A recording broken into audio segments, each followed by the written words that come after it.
Hello प्यारे बच्चों, स्वागत है आपका अपने YouTube चैनल बोर्ड ज्ञान पर। दोस्तों, हम लोग एक्सरसाइज 4 ही कर रहे हैं और 4 में क्वेश्चन नंबर 20 का सेकंड पार्ट है, यानी सेकंड क्वेश्चन है।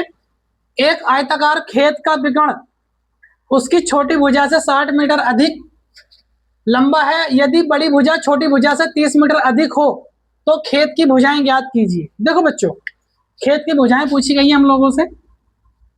ये हमारा एक खेत हो जाएगा आयताकार, ठीक।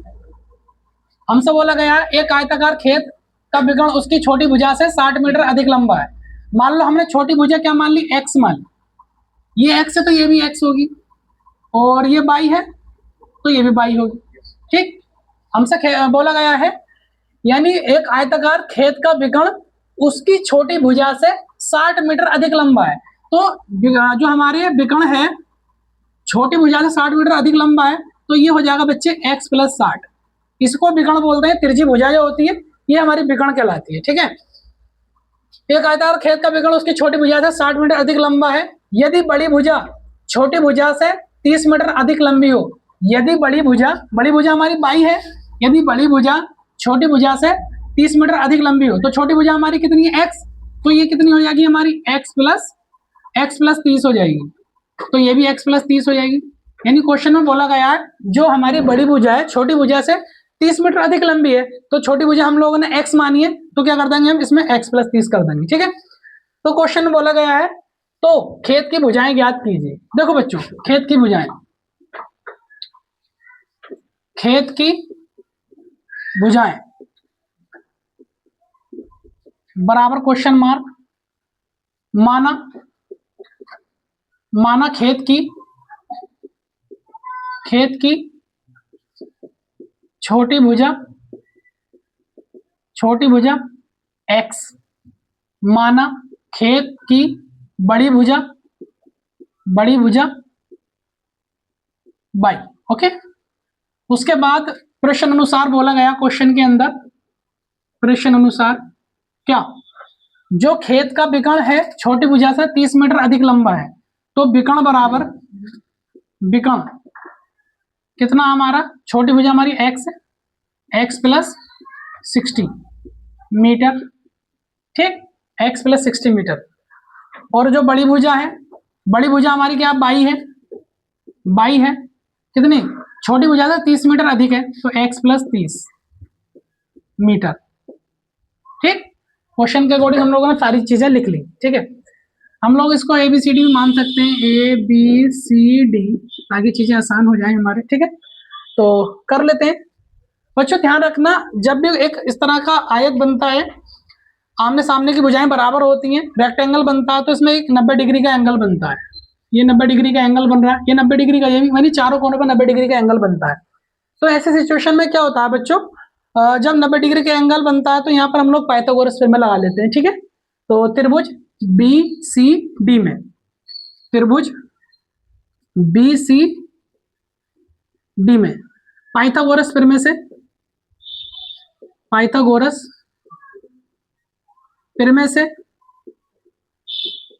थ्योरम क्या कहती है, जो कण का स्क्वायर होता है बराबर लंब का स्क्वायर प्लस आधार का स्क्वायर।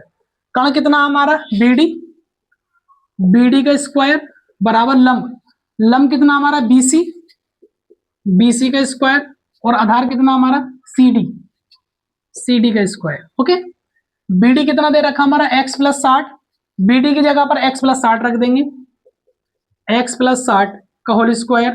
BC कितना बच्चे हमारे पास x है, x का स्क्वायर आ जाएगा, और CD कितना बच्चे हमारे पास y है, y, चलो y रख लेते हैं। उसके बाद हम लोग इसकी y की वैल्यू रख लेंगे, x + 60 का होल स्क्वायर खोल देंगे हम लोग, या भी इसको x + 60 का होल स्क्वायर ऐसे रख लेंगे, ये x² ये आ जाएगा, प्लस y की वैल्यू कितनी है, x + 30 है, y की वैल्यू x + 30 है, तो लिख लेंगे y की जगह पर x + 30 का whole square.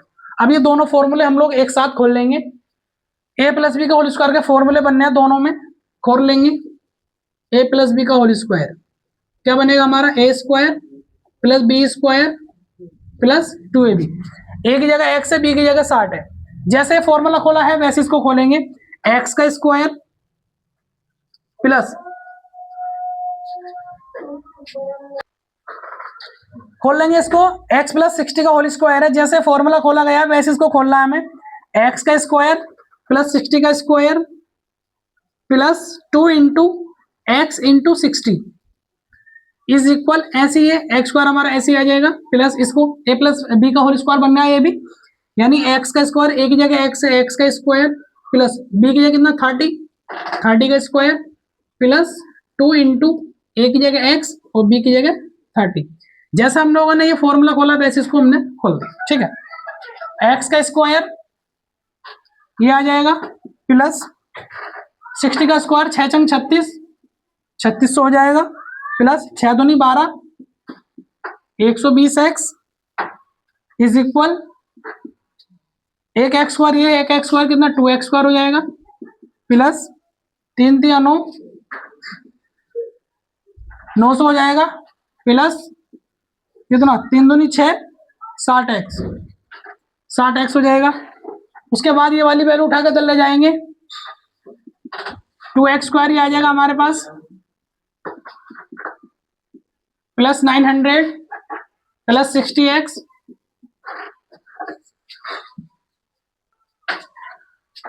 To x square plus 900 plus 60x, इसको उठाकर ले जाएंगे, प्लस का एक्स स्क्वायर उठा कर लेंगे माइनस का एक्स स्क्वायर हो जाएगा, प्लस का 3600 उठा कर लेंगे माइनस का 3600 हो जाएगा, और ये प्लस का 120x उठा कर लेंगे माइनस का 120x हो जाएगा। इधर रह गया हमारा जीरो, इधर हमारा जीरो चल रहा है, 2x स्क्वायर में से एक एक्स स्क्वायर निकाल देंगे, एक एक्स स्क्वायर रह जाएगा, प्लस का 60 है माइनस का 20 है तो 120 में से एक 60 निकाल देंगे, माइनस का 60 रह जाएगा, 60x हो जाएगा, प्लस का 900 है और माइनस का 3600 है यानी 3600 है, निकाल देंगे, जीरो में से जीरो जाएगा जीरो जीरो, और 16 में से हो जाएगा हमारा कितना बचेगा 7 और 2 ये 2700 रह जाएगा।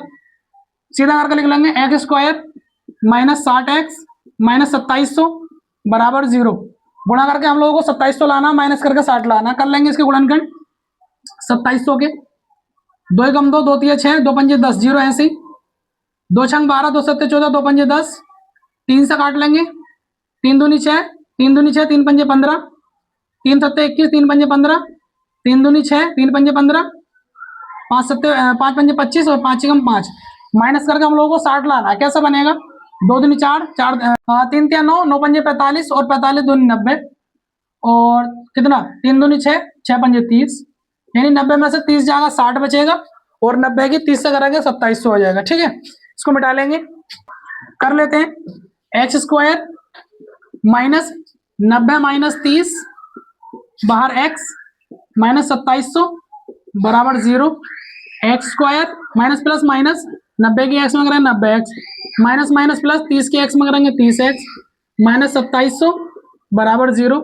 यहाँ से x बाहर आ जाएगा, क्या रहेगा x माइनस 90, x माइनस 90, ये कितना हमारा 30 बाहर, यहाँ कितना x, अब यहाँ से 3 से हम डिवाइड करेंगे इसको तो कितना 90 टाइम्स ही कटेगा बराबर 0, x माइनस 90 यहाँ पर है, x माइनस 90 यहाँ पर कॉमन है हमारा, x माइनस 90 बाहर आ जाएगा, यहाँ रह गया x, ये रह गया हमारा 30 बराबर 0, एक बार इसके बराबर 0 रख लेंगे, x माइनस 90 बराबर 0, ये माइनस का 90 प्लस का हो जाएगा, ऐसे x प्लस 30 बराबर 0, ये प्लस का 30 ये माइनस का हो जाएगा, तो ये वाली वैल्यू तो नहीं लेंगे, ये वाली वैल्यू लेंगे x बराबर 90, ठीक है। इसको मिटा लेते हैं, 90 आ चुकी है, अब x का मान हम लोग रख देंगे समीकरण नंबर 1 में, समीकरण नंबर 1 क्या थी हमारी, या y बराबर कितना हमारा x प्लस 30 है, इसमें रख देते हैं हम लोग y बराबर जो x प्लस 30 है, ठीक है ना, तो रख देते हैं x का मान किसमें y बराबर x प्लस 30 है, यानी दूसरी भुजा निकालने के लिए लिख लेंगे x का मान, समीकरण x का मान समीकरण, इसको चाहे 1 मान लो, समीकरण 1 में रखने पर रख देंगे y इज इक्वल एक्स किया कितना 90 प्लस 30, तो y इज इक्वल कितना हो जाएगा हमारा 90 और 30 कितना 120 120। तो बच्चों हमारे पास दोनों भुजाएं आ चुकी हैं, यानी बड़ी भुजा और छोटी भुजा, हमसे पूछा खेत की, तो खेत की भुजाएं ज्ञात कीजिए, यानी एक भुजा कितनी है 90 मीटर, यानी जो इसकी चौड़ाई है 90 मीटर आ जाएगी, और जो लंबी भुजा है इसकी 120 मीटर हो जाएगी, ठीक है ना। तो लिख देंगे अतः खेत की भुजाएं भुजाएं, पहली भुजा हो जाएगी हमारी 90 मीटर और दूसरी भुजा हो जाएगी हमारी 120 मीटर, 120 मीटर, यही हमारा आंसर हो जाएगा। क्वेश्चन नंबर 21 का फर्स्ट है, ऐसी दो संख्याएं ज्ञात कीजिए जिनका योग 27 हो और उनका गुणनफल 182 हो। देखो बच्चों, संख्याएं बराबर क्वेश्चन मार्क, यानी दो संख्याएं बराबर क्वेश्चन मार्क, माना पहली संख्या x, माना दूसरी संख्या y। हमने दो संख्याएं मान ली, पहली x दूसरी y, ठीक। इसमें बोला गया जिनका योग 27 है, योग कितना 27, तो x और y और योग की बात करेगा तो प्लस बराबर 27। इसे क्वेश्चन नंबर फर्स्ट मान लेंगे, ये चीज प्रश्न के अनुसार है तो प्रश्न अनुसार। और आगे बोला गया उनका गुणनफल 182 है, यानी x into Y is equal 182। इसे क्वेश्चन नंबर 2, समीकरण 1 से x बराबर कितना हो जाएगा हमारा 27, प्लस का y या माइनस का y हो जाएगा। x का मान समीकरण 2 में रखने पर, समीकरण 2 से, समीकरण 1 से x का मान समीकरण 2 में रखने पर रख देंगे बच्चों, x की जगह पर 27 माइनस y रख देंगे, 27 minus y into y is equal 182। 27 की y में करेंगे 27 y, प्लस की प्लस में करेंगे plus, plus minus minus, y की y में करेंगे y स्क्वायर इज इक्वल 182। ये माइनस का उठा कर लेंगे प्लस का हो जाएगा, प्लस का माइनस का हो जाएगा और ये प्लस का ऐसे आ जाएगा 182, इधर का रहेगा 0, सीधा करके लिख लेंगे इसको हम लोग y स्क्वायर माइनस 27 y और ये प्लस 182 बराबर 0। 182 के गुणनखंड कर लेंगे हम लोग, 2 नहीं 18, 2 ही कम 2, 3 तक काट लेंगे हम, 3 तक नहीं कटेगा, 7 से काट लेंगे, 7 ही कम 7, कितना रहेगा हमारे 3 2 और 7 के 21, 13 कम 13, हम लोग को कितना लाना है 27 लाना प्लस करके, 7 दूनी 14, 14 और 13 कितना हो जाएगा 4 और 3 7, 1 और 2, ठीक है। यानी गुणा करके हमारा 14 की 13 से करेंगे 182 बनेगा और 14 और 13 कितना हो जाएगा हमारा 27 हो जाएगा, ठीक है। तो कर लेते हैं, इसको मिटा लेंगे, बाई स्क्वायर माइनस इसको लिख लेंगे 14 प्लस 13 बाहर बाई प्लस 182 बराबर 0, ठीक है। बाई स्क्वायर माइनस की प्लस में करेंगे माइनस आ जाएगा और 14 की बाई में करेंगे 14 बाई, माइनस की प्लस में करेंगे माइनस, 13 की बाई में करेंगे 13 बाई प्लस 182 बराबर 0। यहाँ से बाई कॉमन आ जाएगा, क्या रहेगी यहाँ बाई माइनस 14, यहाँ से 13 कॉमन ले लेंगे, माइनस का तो माइनस वाला प्लस बन जाएगा, प्लस वाला माइनस, अभी 13 से हम लोग इसको जब डिवाइड करेंगे कितना आएगा हमारा 14 टाइम्स चले जाएगा, यहाँ से 13 कम 13 कितना रह जाएगा हमारा कितना 13 कम 13 कितना 5 और 13 चौका 52 इज इक्वल 0, कितना कॉमन है हमारा बाई माइनस 14 बाहर आ जाएगा, यहाँ रह जाएगा बाई माइनस 13 बराबर 0, एक बार इसके बराबर 0 रख लेंगे, बाई माइनस 14 बराबर 0, ये माइनस का प्लस का हो जाएगा, ऐसे ही बाई माइनस 13 बराबर 0, माइनस का 13 है प्लस का हो जाएगा। तो हमारे पास दो वैल्यू आ गई बाई की, बाई का मान समीकरण नंबर हम लोग इसमें रख देंगे, एक में रख देंगे बाई बराबर 14, समीकरण